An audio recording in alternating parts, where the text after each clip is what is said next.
한국 야단방에 오신 것을 환영합니다. 구독과 좋아요 눌러주세요. 옛날 옛적 인조 임금께서 나라를 다스리시던 시절의 일입니다. 병자호란이라는 큰 난리가 지나간 뒤 조선 팔도 곳곳에는 전쟁의 상흔이 깊게 패여 있었습니다. 특히 경상도 외곽산촌 운곡리는 그 아픔이 더욱 깊었지요. 마을 어귀에서부터 집집마다 여인과 노인, 어린아이들만 보일 뿐이었습니다. 장정들은 모두 전쟁터에 끌려갔고 돌아온 이는 손에 꼽을 정도였지요. 살아남은 자들은 말이 없었습니다. 아침이면 묵묵히 밭으로 나가고 저녁이면 조용히 문을 닫았습니다. 누구도 지난날의 이야기를 꺼내지 않았지요. 말하면 눈물이 났고 눈물을 보이면 하루를 버틸 수 없었기 때문이었습니다. 운곡리의 겨울은 유난히 길고 추웠습니다. 산으로 둘러싸인 작은 마을에는 햇살조차 오래 머물지 않았지요. 사람들은 그런 마을에서 침묵으로 서로를 위로하며 하루하루를 견뎌냈습니다. 그 침묵의 무게가 얼마나 무거웠던지 바람마저 조심스레 나뭇가지를 흔들 뿐이었습니다. 그 마을에 도겸이라는 소년이 살고 있었습니다. 16살의 나이에 이미 어른보다 더 큰 짐을 짊어진 아이였지요. 도겸은 상민 출신으로 부모를 모두 전쟁에서 잃었습니다. 아버지는 관군에 징발되어 북쪽 땅에서 돌아오지 못했고 어머니는 굶주림과 병으로 아들을 남겨둔 채 세상을 떠났습니다. 도겸은 혼자 살아야 했습니다. 마을 사람들의 밭일을 거들고 장작을 패고 물을 길어다 주며 하루 품삯을 받아 연명했지요. 그의 몸은 마른 편이었으나 두 손에는 굳은 살이 두껍게 박혀 있었습니다. 말은 적었습니다. 예, 알겠습니다. 감사합니다. 도겸이 하는 말은 이 세 가지가 전부였지요. 그러나 눈치만큼은 남다르게 빨랐습니다. 주인이 무엇을 원하는지, 어떤 일을 먼저 해야 하는지 말하지 않아도 알아챘습니다. 그래서 사람들은 도겸을 불렀습니다. 저 아이는 말은 없어도 일은 제대로 하니 쓸만하다. 도겸은 그런 말을 들을 때마다 고개를 숙였습니다. 칭찬이 부끄러워서가 아니었습니다. 자신이 품팔이로 살아가는 것이 부끄러워서도 아니었지요. 다만 살아있다는 것 자체가 때로는 미안했기 때문이었습니다. 부모님은 돌아가셨는데 자신만 살아남았다는 죄책감이 늘 가슴 한편을 짓눌렀습니다. 그래서 도겸은 더욱 열심히 일했습니다. 땀을 흘리면 그 무거운 마음이 조금은 가벼워지는 것 같았기 때문이었지요. 도겸에게는 혈육이 없었습니다. 친척이라 할 만한 이도 없었고 의지할 집안도 없었지요. 그저 하루하루 품을 팔며 남의 처마 밑에서 잠을 청하는 것이 전부였습니다. 마을에는 도겸을 탐탁지 않게 여기는 이가 있었습니다. 마을 이방의 신복인 만식이라는 사내였지요. 만식은 덩치가 크고 목소리가 굵었으며 힘으로 남을 억누르는 것을 즐겼습니다. 품팔이 주제에 어디서 눈을 그렇게 뜨고 다니느냐? 만식은 도겸을 볼 때마다 트집을 잡았습니다. 도겸이 일을 잘해서 마을 사람들에게 인정받는 것이 마음에 들지 않았던 것이지요. 그러나 도겸에게는 든든한 조력자가 하나 있었습니다. 마을 주막을 운영하는 복내 할미였습니다. 복내 할미는 마을에서 가장 오래 산 사람 중 하나였고 온갖 소문과 사연을 다 알고 있었지요.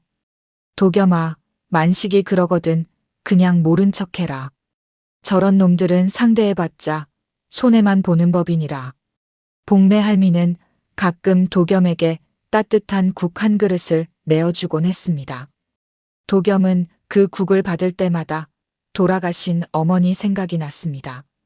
그리고 마을에는 또 한 사람, 특이한 이가 있었습니다. 혼자 사는 과부, 서씨 부인이었습니다. 서씨 부인은 마을 동쪽 끝자락에 있는 작은 기와집에 홀로 살았습니다. 나이는 30쯤 되어 보였으나 정확히 아는 이가 없었지요. 문 밖에 잘 나오지 않았고 말도 적었으며 장도 직접 보러 가지 않았습니다. 사람들은 그녀를 수군거렸습니다. 과부가 혼자 살면서 저렇게 조용하니 뭔가 숨기는 것이 있는 게 아닐까? 남편이 전쟁에서 죽었다는데 제사는 지내는지 모르겠구만. 그러나 아무도 서씨 부인의 집에 함부로 들어가지 못했습니다. 뭔가 범접하기 어려운 기운이 그 집에서 느껴졌기 때문이었지요. 도겸도 그 집을 지나칠 때마다 묘한 느낌을 받았습니다. 도겸은 밭일과 장작 패는 품을 팔며 하루하루를 살아갔습니다. 봄에는 논밭을 갈고 여름에는 김을 메고 가을에는 추수를 도왔지요. 겨울이 되면 장작을 패거나 눈을 치우는 일로 근근히 끼니를 이어갔습니다. 품삯은 대개 비슷했습니다. 하루 일하면 쌀 한 돼, 혹은 푼돈 몇 잎을 받았지요. 그것으로 죽 한 그릇을 사 먹고 남은 돈으로 다음 날을 버텼습니다. 그런데 유독 한 집에서만 품삯이 달랐습니다. 서씨 부인의 집이었습니다. 도겸이 처음 그 집에서 일한 것은 지난 가을이었습니다. 복내 할미가 이를 소개해 주었지요. 도겸아, 동쪽 끝 기와집에서 장작 패는 일손을 구한다는구나. 가서 품을 팔아보거라. 도겸은 그날 서씨 부인의 집을 찾아갔습니다. 대문은 굳게 닫혀 있었고 집안은 조용했습니다. 도겸이 조심스레 대문을 두드리자 한참 뒤에야 여자의 목소리가 들렸습니다. 누구시오? 품팔이 하러 왔습니다. 문이 조금 열렸고 얼굴을 반쯤 가린 여인이 모습을 드러냈습니다. 서씨 부인이었지요. 뒤란에 장작이 쌓여 있소. 패서 장작간에 넣어주시오. 도겸은 고개를 숙이고 뒤란으로 향했습니다. 하루 종일 장작을 팼습니다. 해가 기울 무렵 서씨 부인이 문틈으로 작은 주머니를 내밀었습니다. 수고했소. 도겸은 주머니를 받아 품 안에 넣었습니다. 집으로 돌아와 열어보니 눈이 휘둥그레졌지요. 세경이 3배나 들어 있었습니다. 다른 집에서 하루 일하면 쌀 한 되를 받는데 서씨 부인은 쌀석 되에 해당하는 돈을 준 것이었습니다. 도겸은 혹시 잘못 준 것이 아닌가 싶어 다음 날 찾아가 여쭈었습니다. 마님, 어제 품삯이 너무 많은 것 같습니다. 그러나 서씨 부인은 문틈 사이로 조용히 말했습니다. 그만큼 받을 일을 한 것이요. 그 뒤로도 도겸은 가끔 서씨 부인 집에서 일했습니다. 장작을 패거나 담장을 손보거나 마당을 쓸었지요. 그때마다 품삯은 늘 남들보다 3배였습니다. 도겸은 그 이유를 알지 못했습니다. 일이 특별히 힘든 것도 아니었고 서씨 부인이 무리한 요구를 하는 것도 아니었지요. 다만 그 집에는 묘한 침묵이 흘렀고 서씨 부인은 늘 얼굴을 반쯤 가린 채 문 밖으로 나오지 않았습니다. 사람들은 수군거렸습니다. 과부 집에서 저렇게 돈을 많이 주다니 뭔가 있는 게 틀림없어. 혹시 남자를 숨겨두고 있는 것 아닐까? 도겸은 그런 소문을 들었으나 신경 쓰지 않았습니다. 품삯을 제대로 주는데 무슨 상관이겠습니까? 그저 묵묵히 일하고 돈을 받으면 그만이었지요. 그러나 도겸도 모르게 그 집에는 무언가 숨겨진 비밀이 있었습니다. 어느 가을밤의 일이었습니다. 마을에 사는 7살 난 사내아이 하나가 밤중에 울음을 터뜨리며 집으로 돌아왔습니다. 아이는 온몸을 부들부들 떨며 어머니 품에 안겼지요. 엄마, 무서워요. 귀신이 있어요. 어디서 무슨 귀신을 봤다는 게냐? 아이는 떨리는 손으로 동쪽을 가리켰습니다. 저기 기와집 담장 근처에서요. 이상한 소리가 들렸어요. 끌리는 소리, 쿵쿵거리는 소리요.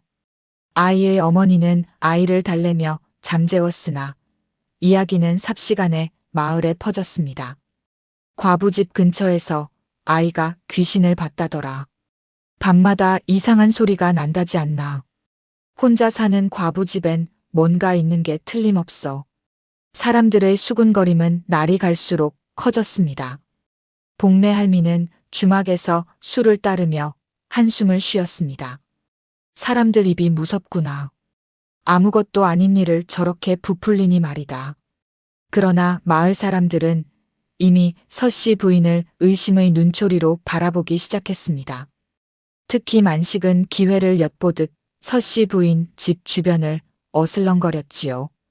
과부 주제에 밤마다 무슨 짓을 하는지 모르겠군. 도겸은 그런 만식을 보며 불안한 마음이 들었습니다. 며칠 뒤 도겸이 서씨 부인 집에서 일을 마치고 나올 때였습니다. 마을 사람 몇몇이 담장 밖에서 수군거리고 있었지요.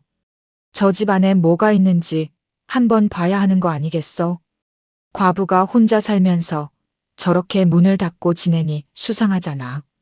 도겸은 고개를 숙이고 그들을 지나쳤습니다. 그날 밤 도겸은 잠을 이루지 못했습니다. 마을에 들이운 의심의 그림자가 점점 짙어지고 있었고 그 중심에 서씨 부인이 있었기 때문이었지요. 품삯기 3배였던 그 집에 과연 무슨 비밀이 숨겨져 있는 것일까요? 며칠 뒤 복내 할미가 도겸을 불렀습니다. 도겸아, 너 동쪽 기와집에 더 이상 품 팔러 가지 마라. 왜 그러십니까? 복내 할미는 한숨을 쉬며 말했습니다. 마을 사람들이 수군대는 소리를 못 들었느냐? 저 집에 뭔가 있다고들 하지 않느냐? 내가 거기 드나들면 괜한 오해를 살 수도 있단다. 도겸은 고개를 숙였습니다. 복내 할미의 말이 옳았습니다. 이미 마을에서는 서씨 부인을 수상하게 여기고 있었고 그 집에 드나드는 도겸까지 이상한 눈초리로 보기 시작했지요. 알겠습니다. 도겸은 그렇게 대답했습니다. 며칠간 도겸은 다른 집의 품을 팔았습니다. 밭을 갈고 담을 쌓고 지붕을 손보았지요. 그러나 품삯은 쌀 한 되가 고작이었습니다. 하루 먹고 나면 남는 것이 없었습니다. 겨울이 다가오고 있었습니다. 날씨는 점점 추워졌고 일거리는 줄어들었지요. 도겸은 밤마다 빈 배를 움켜쥐고 잠들었습니다. 어느 날 도겸은 길을 걷다가 서씨 부인의 집 앞을 지나게 되었습니다. 대문은 여전히 굳게 닫혀 있었고 집안은 조용했습니다. 그러나 굴뚝에서는 가느다란 연기가 피어오르고 있었지요. 도겸은 멈춰섰습니다. 저 집에서 일하면 품삯을 넉넉히 받을 수 있는데 배고픔이 도겸의 마음을 흔들었습니다. 복내 할미의 당부도 떠올랐고 마을 사람들의 수군거림도 생각났습니다. 그러나 굶주림 앞에서는 그 모든 것이 희미해졌지요. 도겸은 천천히 대문 앞으로 다가갔습니다. 손을 들어 문을 두드리려다 멈췄습니다. 잠시 망설였습니다. 그리고 다시 손을 들었습니다. 똑똑똑. 문을 두드리는 소리가 고요한 골목에 울려 퍼졌습니다. 한참 뒤 익숙한 목소리가 들렸습니다. 누구시오? 품팔이 도겸입니다. 문이 조금 열렸습니다. 서씨 부인이 얼굴을 반쯤 가린 채 도겸을 바라보았지요. 들어오시오. 도겸은 고개를 숙이고 대문 안으로 들어섰습니다. 그 순간 도겸은 알지 못했습니다. 자신이 방금 선택한 이 길이 앞으로 어떤 일들을 불러올지 말이지요. 도겸은 서씨 부인의 집 마당에 섰습니다. 낮이었으나 집안은 묘하게 어두웠습니다. 나무들이 집을 둘러싸고 있어 햇빛이 잘 들지 않았던 것이지요. 오늘은 장독대 옆 흙을 파서 고르면 돼요. 서씨 부인은 여전히 얼굴을 반쯤 가린 채 말했습니다. 목소리는 낮고 조용했지요. 도겸은 삽을 들고 일을 시작했습니다. 흙을 파고 돌을 골라내고 평평하게 고르는 일이었습니다. 그리 어렵지 않은 일이었으나 땀이 흘렀지요. 해가 기울 무렵 도겸이 일을 마치고 손을 털고 있을 때였습니다. 서씨 부인이 문 앞에 나타났습니다. 이번에는 얼굴을 가리지 않았습니다. 도겸은 그제야 서씨 부인의 얼굴을 제대로 보았습니다. 단정한 이목구비에 창백한 피부, 그리고 깊은 눈동자가 인상적이었지요. 그러나 그 눈빛에는 두려움과 간절함이 함께 서려 있었습니다. 남들보다 더 주는 데엔 까닭이 있는 법이네. 서씨 부인이 조용히 말했습니다. 도겸은 고개를 들었습니다. 무슨 말씀이십니까? 자네가 이 집에 계속 오는 것을 마을 사람들이 좋아하지 않을게야. 그걸 알면서도 왔지? 도겸은 잠시 침묵했습니다. 그리고 솔직하게 대답했습니다. 배가 고팠습니다. 서씨 부인은 쓸쓸하게 웃었습니다. 그래, 배고픔 앞에서는 체면도 소문도 소용없지. 나도 그걸 안 해. 그녀는 품 안에서 주머니를 꺼내 도겸에게 건넸습니다. 이 집에는 비밀이 있네. 말하지 못할 비밀 말이야.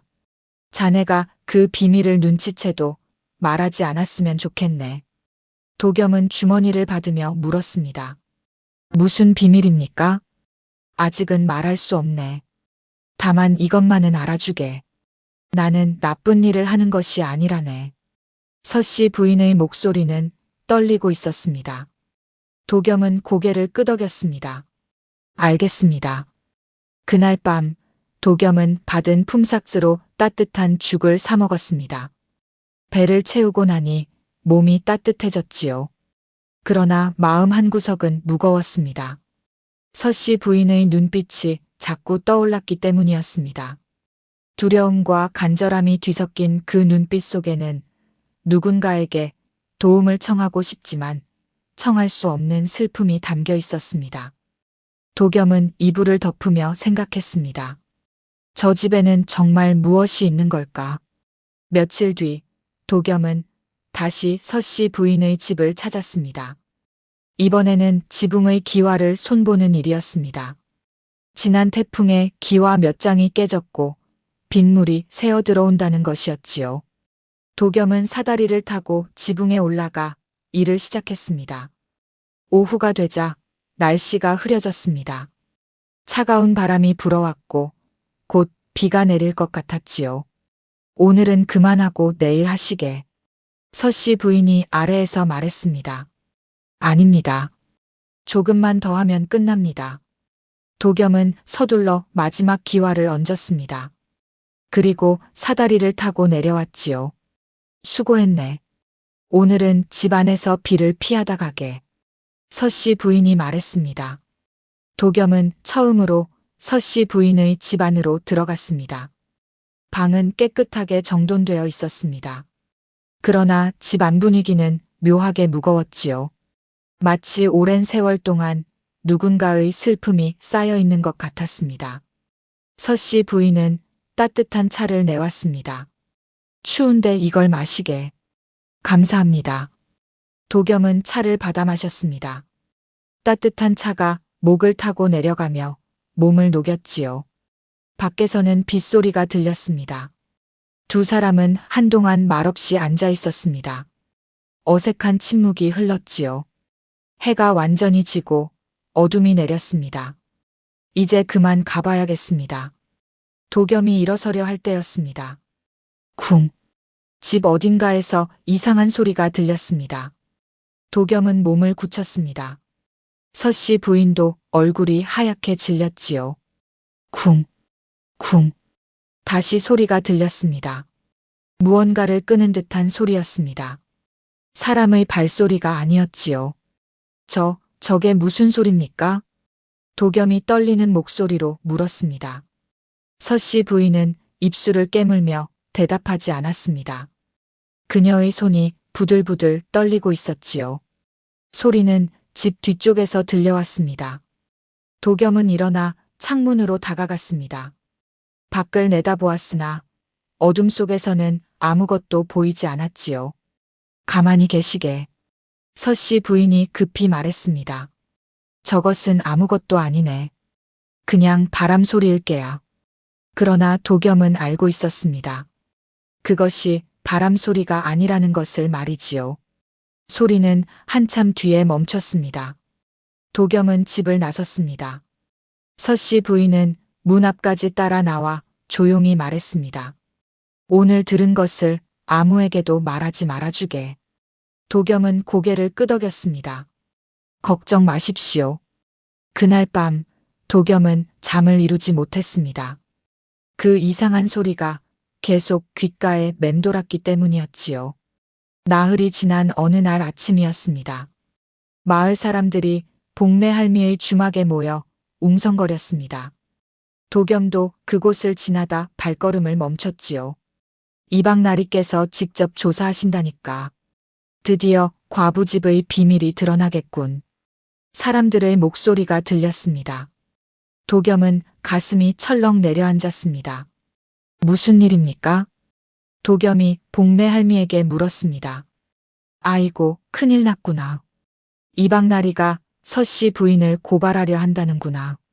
무슨 죄목입니까? 과부가 남자를 숨겨두었다는 것이야. 밤마다 이상한 소리가 나고 혼자 사는 주제에 집에 남자가 드나든다는 소문이 퍼졌거든. 도겸은 눈살을 찌푸렸습니다. 그런 소문이 어디서 나온 겁니까? 복내 할미는 한숨을 쉬었습니다. 만식이 그 집 주변을 기웃거리다가 퍼뜨린 모양이구나. 밤에 이상한 소리가 난다느니 남자 그림자를 봤다느니 하면서 말이야. 도겸은 주먹을 불끈 쥐었습니다. 만식이었습니다. 그가 의도적으로 소문을 퍼뜨린 것이 분명했지요.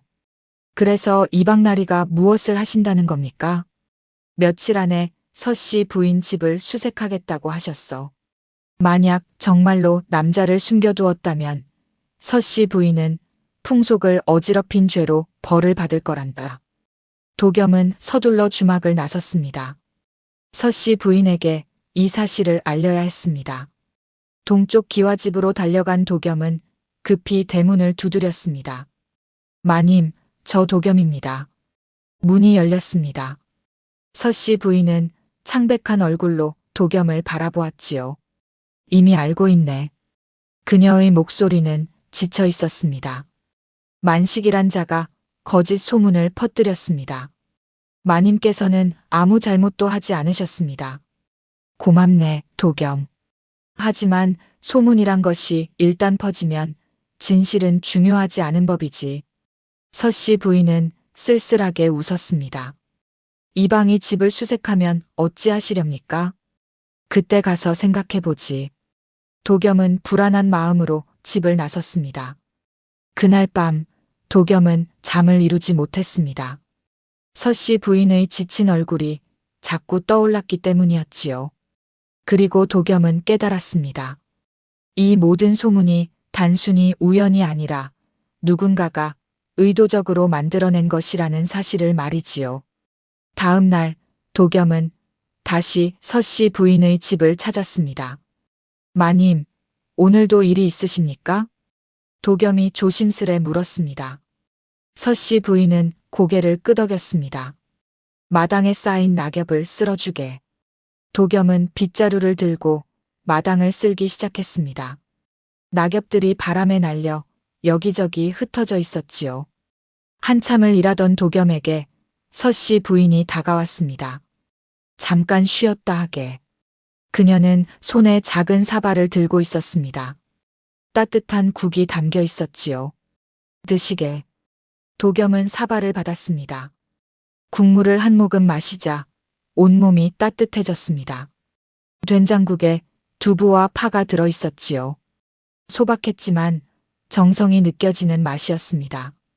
감사합니다. 도겸은 국을 다 마시고 사발을 돌려주었습니다. 서씨 부인은 도겸을 가만히 바라보았습니다. 자네는 왜 이 집에 계속 오는가? 품삯이 넉넉하기 때문입니다. 도겸은 솔직하게 대답했습니다. 서씨 부인은 쓸쓸하게 웃었습니다.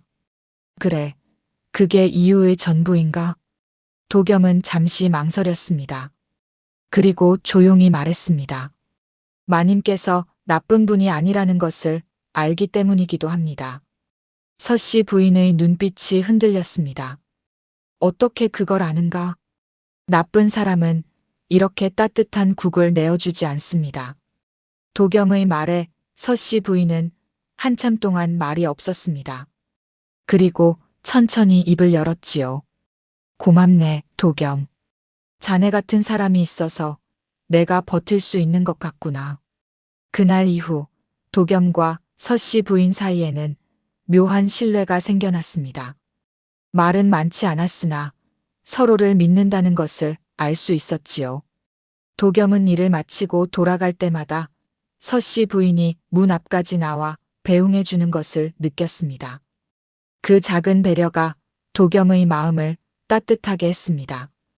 부모님을 잃고 혼자 살아온 도겸에게 누군가의 따뜻한 마음을 받는다는 것은 오랜만의 일이었기 때문이지요. 그러나 도겸은 알지 못했습니다. 이 작은 신뢰가 앞으로 얼마나 큰 시련 속에서 시험받게 될지 말이지요. 사흘 뒤 이방이 직접 마을에 나타났습니다. 이틀 뒤 서씨 부인의 집을 수색하겠다. 이방의 선언에 마을은 술렁였습니다. 만식은 득의양양한 표정으로 이방 옆에 서 있었지요. 그의 얼굴에는 비열한 미소가 걸려 있었습니다. 드디어 과부의 정체가 드러나겠군. 도겸은 주먹을 불끈 쥐었습니다. 그날 저녁 도겸은 서둘러 서씨 부인의 집을 찾았습니다. 마님, 이틀 뒤에 이방이 이 집을 수색한다고 합니다. 서씨 부인은 이미 알고 있다는 듯 고개를 끄덕였습니다. 예상했던 일이네. 어찌하시렵니까? 피하실 수는 없으십니까? 도겸이 급하게 물었습니다. 서씨 부인은 고개를 저었습니다. 피할 수 없네. 피한다면 더 큰 의심을 살 뿐이지. 그녀는 마당을 천천히 거닐었습니다. 달빛이 그녀의 얼굴을 비추었지요. 도겸. 예, 마님. 이 집엔 숨겨야 할 것이 있네. 서씨 부인의 목소리는 떨리고 있었습니다. 도겸은 숨을 죽이고 그녀의 말을 들었습니다. 그것이 무엇인지는 아직 말할 수 없네. 하지만 그것은 결코 부끄러운 것이 아니야. 오히려 지켜야 할 약속이지. 약속입니까? 그래. 죽은 이와의 약속이네. 서씨 부인의 눈가에 눈물이 맺혔습니다. 나는 그 약속을 지키기 위해 이곳에서 혼자 살아왔네. 아무에게도 말하지 않고 아무에게도 보이지 않으려 애써왔지. 도겸은 가슴이 먹먹해졌습니다. 제가 도울 방법은 없습니까? 서씨 부인은 도겸을 바라보았습니다. 그녀의 눈빛에는 간절함이 가득했지요. 만약 이틀 뒤에 무슨 일이 생긴다면 자네만은 나를 믿어주게. 내가 나쁜 사람이 아니라는 것을 말이야. 믿겠습니다. 도겸은 단호하게 대답했습니다. 서씨 부인은 안도의 한숨을 쉬었습니다. 고맙네, 도겸. 자네가 있어서 이 무거운 짐을 조금이나마 나눌 수 있는 것 같구나. 그날 밤 도겸은 집으로 돌아가는 길에 하늘을 올려다보았습니다. 달은 밝았으나 구름이 스쳐 지나가며 빛을 가리고 있었습니다. 이틀 뒤 무슨 일이 벌어질까요? 도겸은 불안한 마음으로 밤을 보냈습니다. 약속된 날이 밝았습니다. 이른 아침부터 마을 사람들이 서씨 부인의 집 앞에 모여들었습니다. 모두들 무슨 일이 벌어질지 궁금해하며 수군거렸지요. 이방이 관속 2명을 데리고 나타났습니다. 서씨 부인, 문을 여시오. 이방의 목소리가 울려 퍼졌습니다. 한참 뒤 대문이 천천히 열렸습니다. 서씨 부인이 창백한 얼굴로 나타났지요. 무슨 일이십니까? 소문에 의하면 당신이 혼자 사는 과부 주제에 남자를 숨겨두고 있다 하오. 집안을 수색하겠소. 서씨 부인은 잠시 침묵했습니다. 그리고 고개를 끄덕였지요. 들어오시지요. 이방과 관속들이 집 안으로 들어갔습니다. 만식도 그 뒤를 따랐고 몇몇 마을 사람들도 구경하러 몰려들었습니다. 도겸도 그 속에 섞여 있었습니다. 이방은 방마다 살펴보았습니다. 그러나 남자의 흔적은 찾을 수 없었지요.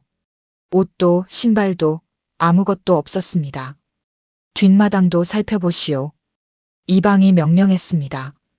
관속들이 뒷마당으로 향했습니다. 도겸도 따라갔지요. 장독대 뒤 흙이 유난히 불룩한 곳이 있었습니다. 저기를 파보시오. 만식이 손가락으로 가리켰습니다. 관속들이 삽을 들고 흙을 파기 시작했습니다.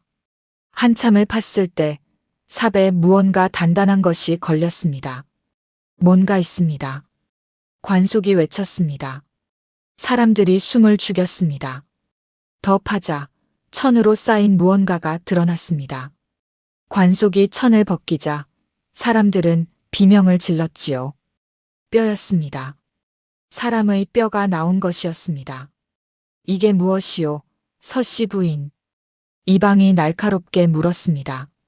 서씨 부인은 고개를 떨구었습니다. 그녀의 눈에서 눈물이 흘러내렸지요. 그것은 제 남편의 유골입니다. 사람들이 웅성거렸습니다.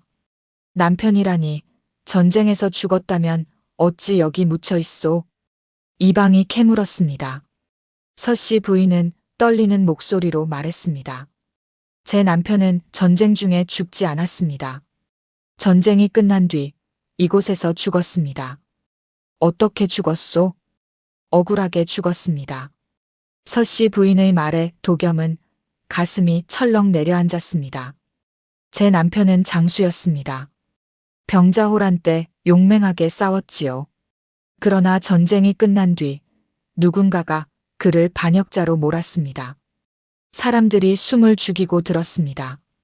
반역의 증거도 없이 그저 누명만으로 쫓겨다녔습니다. 이곳까지 도망쳐왔으나 결국 관군에게 붙잡혀 죽임을 당했지요. 서씨 부인은 흐느꼈습니다. 저는 남편의 시신을 거두어 이곳에 묻었습니다. 정식으로 장례를 치를 수도 없었고 묘를 쓸 수도 없었습니다. 그래서 몰래 이곳에 묻고 지켜온 것입니다. 이방의 얼굴이 굳어졌습니다. 그것이 사실이요? 사실입니다. 제 남편은 반역자가 아니었습니다.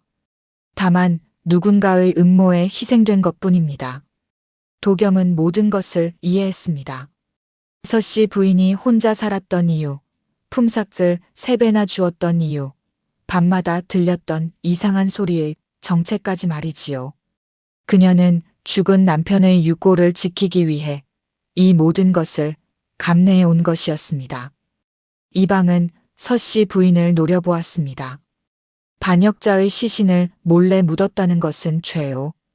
당장 관가로 가서 조사를 받아야 하오. 서씨 부인은 고개를 숙였습니다. 알고 있습니다.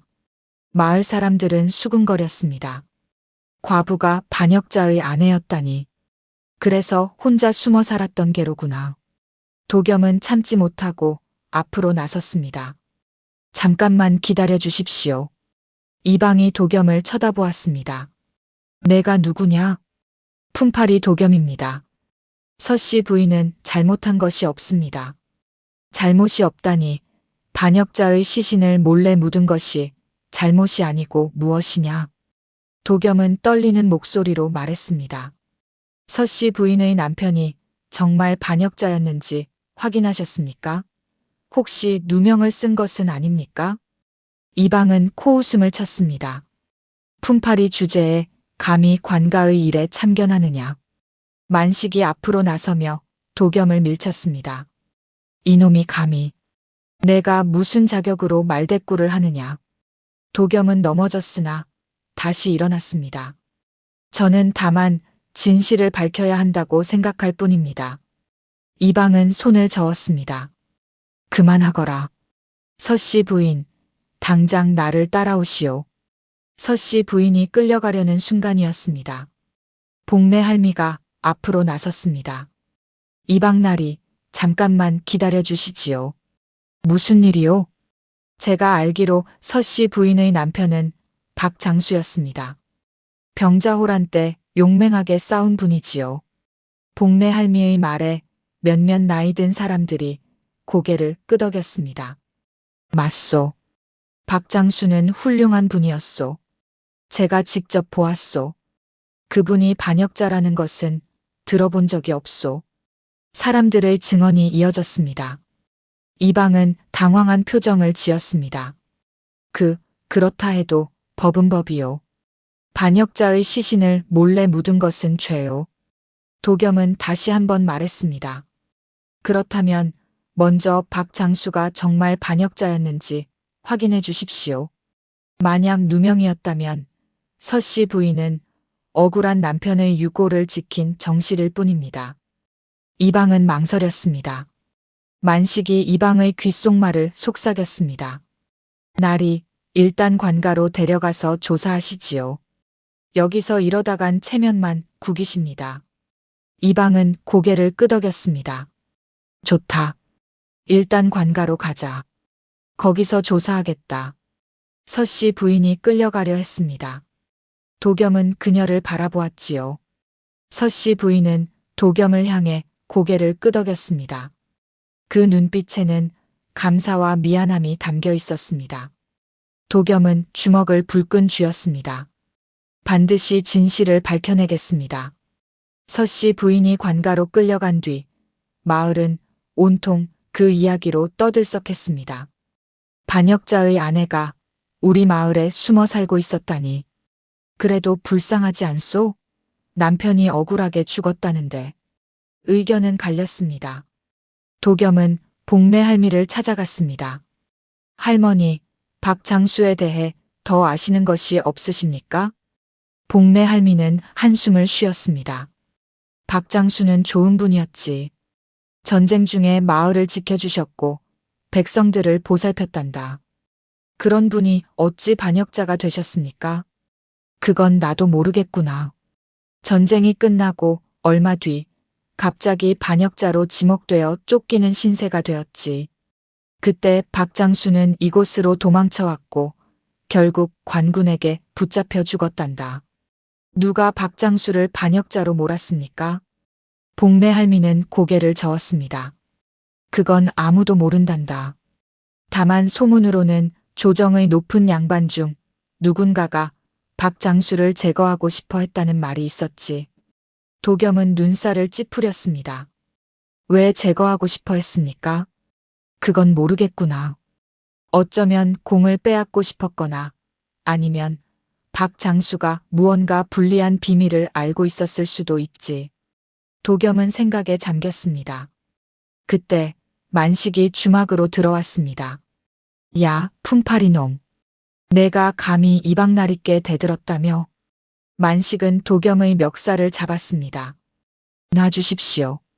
놔주라고? 내 주제에 감히 과부를 두둔하다니.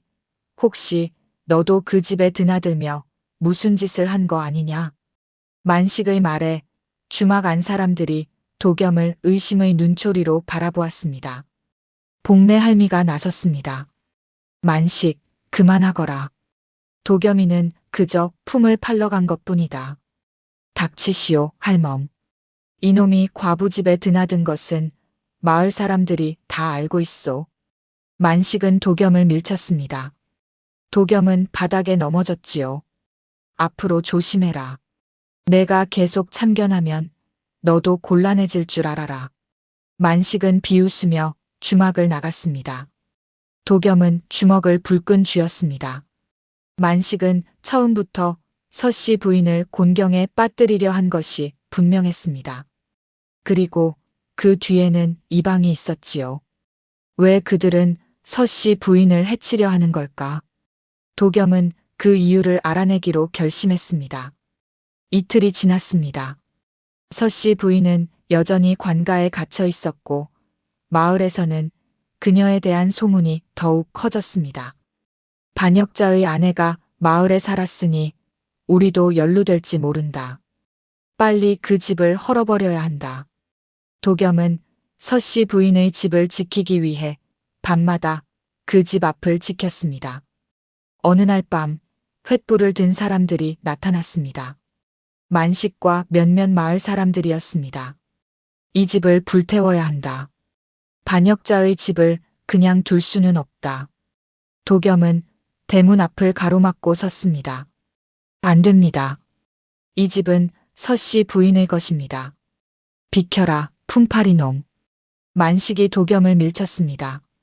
도겸은 넘어졌으나 다시 일어나 대문을 막았습니다. 이 집을 건드리지 마십시오. 만식은 도겸을 주먹으로 때렸습니다. 도겸은 입에서 피가 났으나 물러서지 않았지요. 왜 이러시는 겁니까?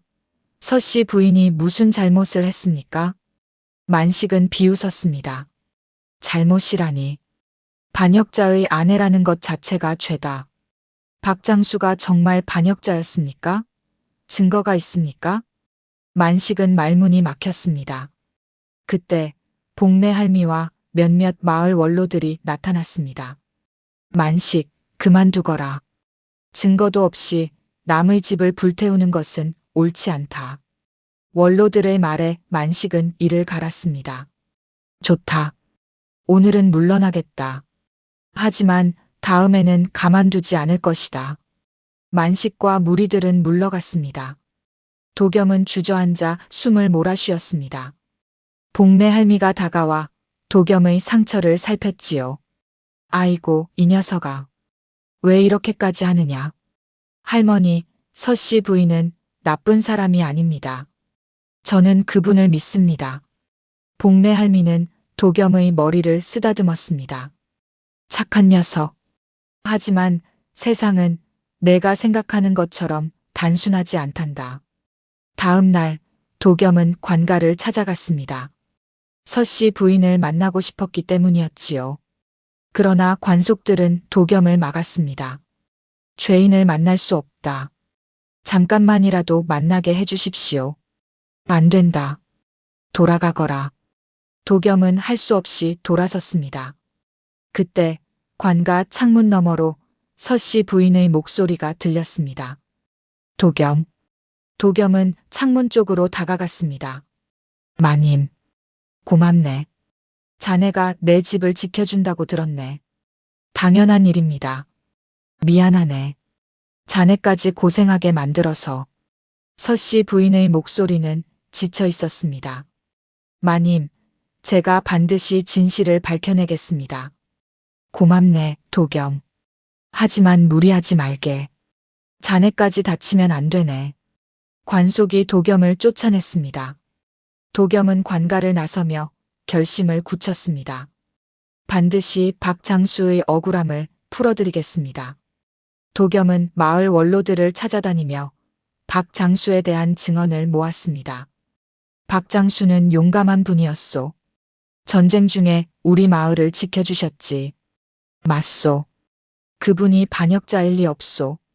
증언을 모은 도겸은 다시 관가를 찾아갔습니다. 이방을 만나 증언들을 전했습니다. 이방날이 마을 사람들이 모두 박장수는 좋은 분이었다고 증언합니다. 반역자가 아니었다는 것이지요. 이방은 증언을 듣고 난 뒤 고개를 끄덕였습니다. 그래, 알겠다. 내가 위에 보고하여 조사하도록 하겠다. 도겸은 안도의 한숨을 쉬었습니다. 감사합니다, 나리. 그런데 말이다. 이방이 도겸을 물끄러미 바라보았습니다. 너는 왜 이렇게까지 서씨 부인을 도우려 하느냐? 그분은 잘못이 없기 때문입니다. 그뿐이냐? 혹시 그 과부에게 마음이 있는 것은 아니냐? 도겸은 얼굴이 붉어졌습니다. 아, 아닙니다. 저는 그저 옳은 일을 하고 싶을 뿐입니다. 이방은 웃었습니다. 알았다. 너의 정성을 보아 내가 힘써보겠다. 며칠만 기다려라. 도겸은 감사 인사를 하고 관가를 나섰습니다. 마을로 돌아가는 길, 도겸은 마음이 조금 가벼워졌습니다. 이방이 도와준다고 했으니 곧 서씨 부인이 풀려날 것이라 생각했지요. 그날 밤 도겸은 복내 할미에게 그 소식을 전했습니다. 할머니, 이방나리께서 위에 보고하여 조사하신다고 하셨습니다. 그러나 복내 할미의 표정은 밝지 않았습니다. 도겸아, 조심해라. 왜 그러십니까? 이방이 그렇게 쉽게 도와줄 사람이 아니란다. 뭔가 속셈이 있을 게다. 도겸은 고개를 갸웃했습니다. 하지만 직접 조사하겠다고 하셨는데요. 복내 할미는 한숨을 쉬었습니다. 그래, 내가 기우이길 바란다. 하지만 세상 일은 내가 생각하는 것처럼 단순하지 않단다. 며칠이 지났습니다. 이방에게서 아무런 소식이 없었습니다. 도겸은 다시 관가를 찾아갔으나 이방은 만나주지 않았지요. 나리께서는 바쁘시다. 돌아가거라. 관속의 말에 도겸은 불안한 마음이 들었습니다. 그리고 그날 저녁 만식이 주막에 나타나 큰 소리로 말했습니다. 서씨 부인의 죄가 확정되었다. 조만간 유배를 가게 될 것이다. 도겸은 충격을 받았습니다. 이방 나리께서 조사하신다고 하셨는데 어찌 된 일인가. 도겸은 급히 관가로 달려갔으나 이미 해가 진 뒤라 문이 굳게 닫혀 있었습니다. 도겸은 무릎을 꿇고 앉았습니다. 제가 믿었던 것이 거짓이었단 말인가. 다음 날 이른 아침 도겸은 관가 앞에서 기다렸습니다. 해가 떠오르고 관속들이 문을 열었습니다. 도겸은 곧바로 안으로 뛰어들어 이방을 찾았지요. 날이 어찌 된 일입니까? 조사하신다고 하시지 않으셨습니까? 이방은 귀찮다는 듯 손을 저었습니다. 조사했다. 그런데 위에서 박 장수는 분명 반역자였다는 결론이 내려졌다. 그럴 리 없습니다. 마을 사람들이 모두 증언했지 않습니까? 마을 사람들의 증언이 무슨 소용이냐. 조정의 기록에 박 장수는 반역자로 남아있다. 도겸은 주먹을 불끈 쥐었습니다. 그렇다면 그 기록이 잘못된 것입니다. 감히 조정의 기록을 의심하느냐? 이방이 노려보았습니다. 도겸은 물러서지 않았습니다. 잘못된 것은 바로 잡아야 합니다. 이방은 코웃음을 쳤습니다. 너 같은 품팔이가 무엇을 바로잡겠다는 것이냐? 당장 나가거라. 관속들이 도겸을 끌어냈습니다. 도겸은 관가 밖에 주저앉았습니다. 무력감이 밀려왔지요. 내가 무엇을 할 수 있단 말인가. 그때 복내 할미가 나타났습니다. 도겸아, 일어나거라. 할머니, 저는 아무것도 할 수 없습니다. 품팔이 주제에 무엇을 바꿀 수 있겠습니까? 복내 할미는 도겸의 어깨를 두드렸습니다. 포기하지 말거라. 아직 방법이 있단다. 무슨 방법입니까? 박장수의 억울함을 풀 수 있는 증거를 찾는 거다. 어디서 찾습니까? 복내 할미는 생각에 잠겼습니다. 서씨 부인의 집에 뭔가 남아있을지도 모른다. 박장수가 남긴 물건이나 기록 말이야. 도겸의 눈이 빛났습니다. 맞습니다. 서씨 부인께서 남편의 유고를 지키셨다면 다른 것도 지키고 계셨을지 모릅니다. 도겸은 서둘러 서씨 부인의 집으로 향했습니다. 대문은 여전히 닫혀 있었으나 도겸은 담을 넘어 안으로 들어갔습니다. 집안을 샅샅이 뒤졌습니다. 방, 부엌, 창고, 모든 곳을 살폈지요. 그리고 마침내 방 한쪽 벽 뒤에 숨겨진 작은 상자를 발견했습니다. 상자를 열자 안에는 낡은 편지와 군복 조각이 들어 있었습니다. 도겸은 편지를 펼쳤습니다. 편지에는 박장수가 억울하게 누명을 쓰게 된 경위가 적혀 있었습니다. 나는 반역자가 아니다. 다만 조정의 부패를 목격했을 뿐이다. 전쟁 중에 군량미를 횡령한 관리들을 고발하려 했으나 오히려 그들이 나를 반역자로 몰았다. 도겸은 손이 떨렸습니다. 이것이 진실이었습니다. 박장수는 반역자가 아니었습니다. 오히려 부패를 고발하려 했다가 희생당한 것이었지요. 도겸은 편지를 품에 넣고 관가로 달려갔습니다. 이방날이 증거를 찾았습니다. 도겸은 편지를 내밀었습니다. 이방은 편지를 읽고 얼굴이 굳어졌습니다. 이것이 어디서 난 것이냐? 서씨 부인의 집에서 찾았습니다. 박장수가 직접 쓴 편지입니다. 이방은 난처한 표정을 지었습니다. 하지만 이것만으로는 부족하다. 부족하다니요? 이것이 진실입니다. 도겸이 소리쳤습니다. 그때 밖에서 소란이 일었습니다. 복례 할미와 마을 원로들, 그리고 많은 마을 사람들이 관가 앞에 모여 있었습니다. 서씨 부인을 풀어주시오. 박장수는 반역자가 아니었소. 사람들의 목소리가 하나로 모였습니다. 이방은 당황하며 밖으로 나갔습니다. 도겸도 따라 나갔지요. 사람들은 도겸을 보자 박수를 쳤습니다. 도겸이가 증거를 찾았다더군. 박장수의 억울함을 풀어주어야 하오. 이방은 궁지에 몰렸습니다. 만식은 사람들 뒤에 숨어 있었지요. 도겸은 이방을 똑바로 바라보았습니다. 나리, 진실을 밝혀주십시오. 서씨 부인은 억울합니다. 이방은 한참을 망설이다가 한숨을 쉬었습니다. 알았다. 이 편지를 위해 보고하겠다. 조사가 끝날 때까지 서씨 부인을 풀어주겠다. 사람들은 환호했습니다. 도겸은 무릎에 힘이 풀렸습니다. 드디어 희망이 보이는 것 같았지요. 며칠 뒤 조정에서 답이 왔습니다. 박장수의 누명이 벗겨진 것이었습니다. 편지와 마을 사람들의 증언, 그리고 과거 기록을 다시 조사한 결과 박장수는 굴량미 횡령을 고발하려다 오히려 모함을 당한 것으로 밝혀졌지요. 그를 반역자로 몰았던 관리들이 실제 범인이었던 것입니다. 서씨 부인은 풀려났습니다. 마을 사람들이 그녀를 맞이했습니다. 이제는 의심의 눈초리가 아닌 존경의 눈빛으로 말이지요. 서씨 부인은 도겸을 찾았습니다. 도겸 고맙네.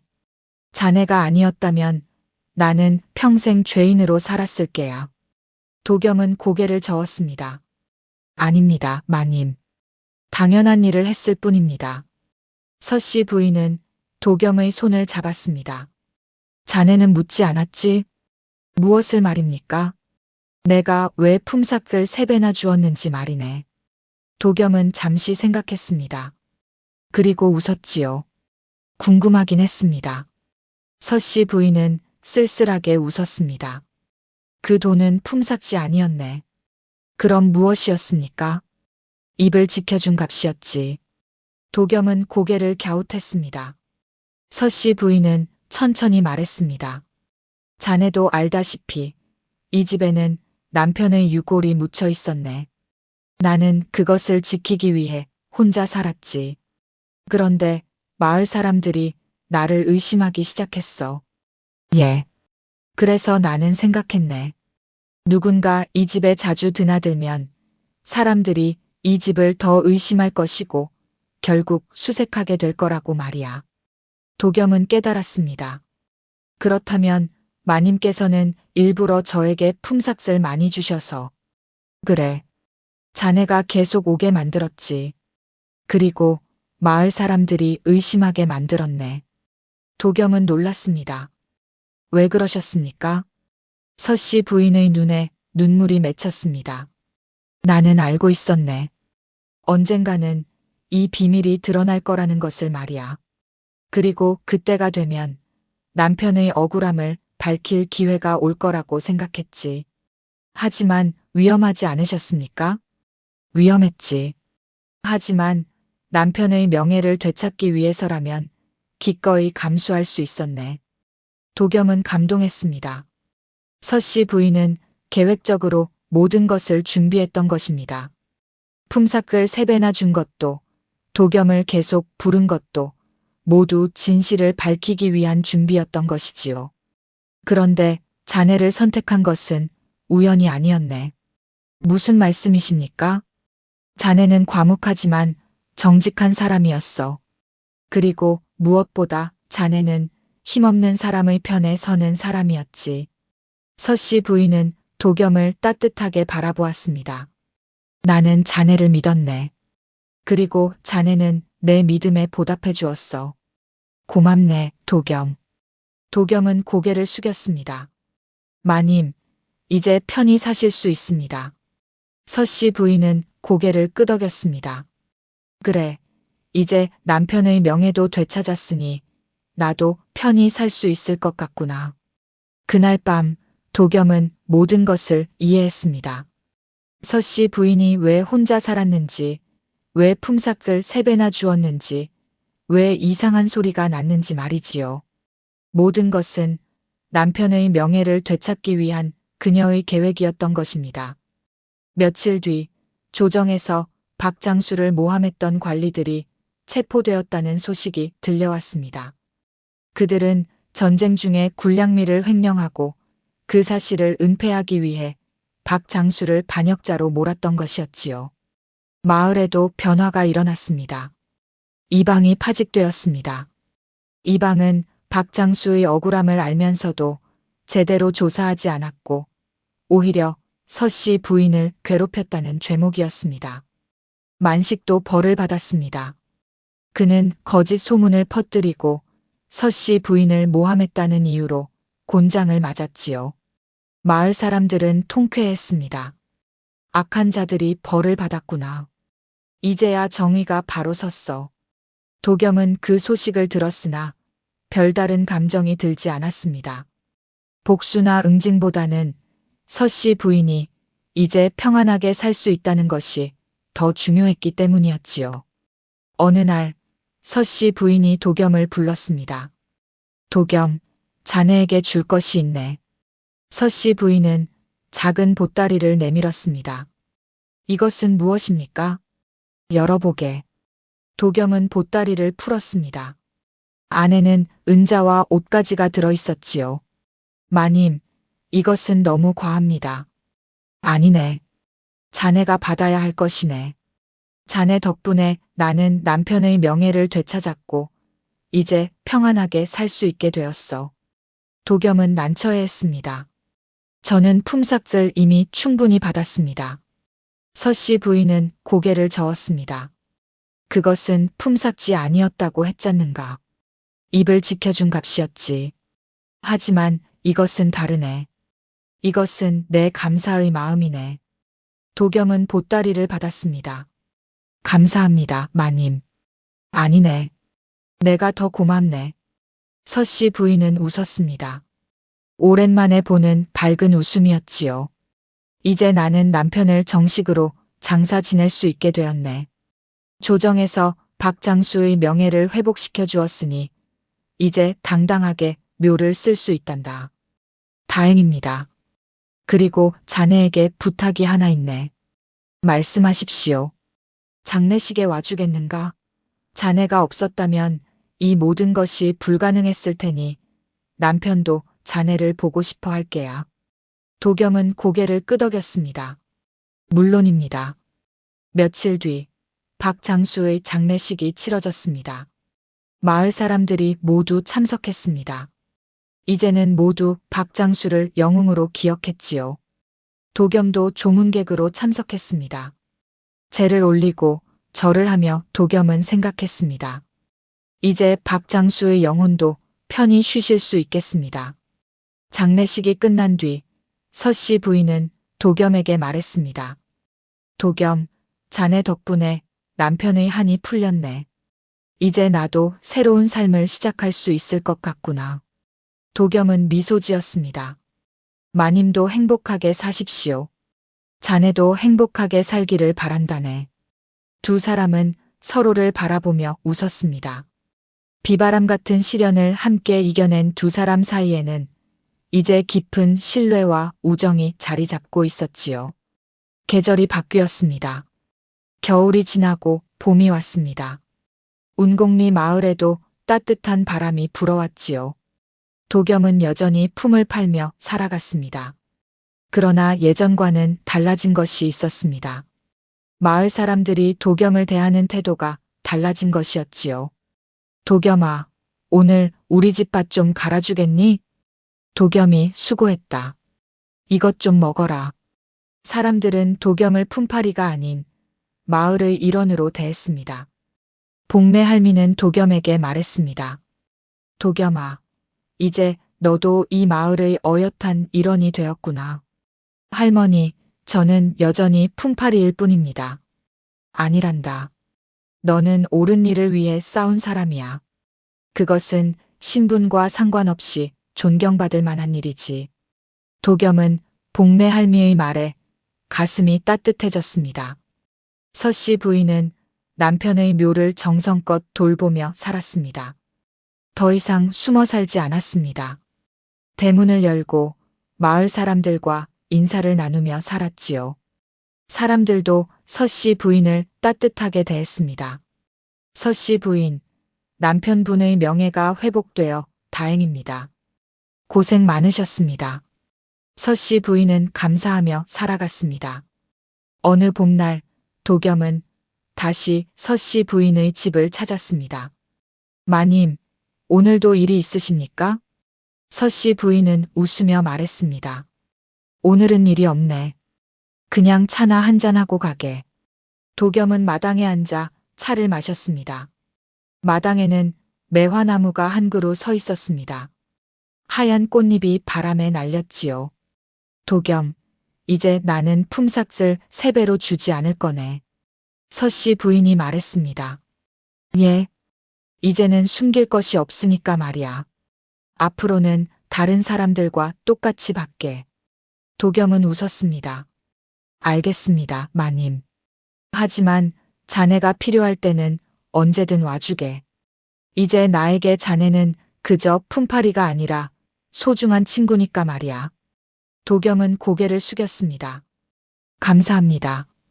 두 사람은 말없이 차를 마셨습니다. 매화 꽃잎이 바람에 날려 도겸의 어깨에 내려앉았지요. 도겸은 그 꽃잎을 보며 생각했습니다. 혼자 사는 과부집에서만 세경이 3배였던 까닭은 그것이 품삯이 아니라 침묵의 값이었기 때문이었구나. 그리고 그 침묵 속에는 죽은 이를 향한 변함없는 사랑과 의리가 담겨 있었습니다. 도겸은 그것을 깨달았고 그 무게를 함께 짊어졌습니다. 그리고 결국 진실이 밝혀졌습니다. 세상은 때로 불공평하고 부조리합니다. 그러나 옳은 일을 위해 끝까지 싸우는 사람이 있다면 언젠가는 진실이 드러나게 되어 있지요. 도겸은 그것을 믿었고 실천했습니다. 그리고 그 믿음은 헛되지 않았습니다. 마당의 매화나무는 매년 봄이 되면 꽃을 피웠습니다. 하얀 꽃잎은 침묵 속에서도 피어나는 진실의 아름다움을 보여주는 것 같았지요. 도겸은 일어서며 서씨 부인에게 인사했습니다. 이제 가보겠습니다, 마님. 그래, 조심히 가게. 도겸은 대문을 나서며 뒤돌아보았습니다. 서씨 부인은 매화나무 아래 서서 도겸을 바라보고 있었습니다. 그 모습은 평온하고 행복해 보였지요. 도겸은 미소 지으며 걸음을 옮겼습니다. 새로운 계절이 시작되었고 새로운 일상이 펼쳐졌습니다. 그러나 도겸의 마음속에는 이 이야기가 영원히 남을 것입니다. 옛말에 백절불굴이라는 말이 있습니다. 어떠한 난관에도 굽히지 않고 이겨나간다는 뜻이지요. 도겸과 서씨 부인은 바로 그런 사람들이었습니다. 세상의 의심과 모함 속에서도 진실을 지켜냈고 결국 정의를 세웠습니다. 우리도 살아가면서 때로는 부당한 일을 마주할 것입니다. 그럴 때 도겸처럼 용기를 내어 옳은 일을 행한다면 언젠가는 진실이 밝혀질 것입니다. 다음 영상을 빠르게 만나보시려면 좋아요와 구독을 눌러주세요. 그럼 더 재미있는 영상으로 찾아뵙겠습니다. 모두 행복한 하루 보내세요.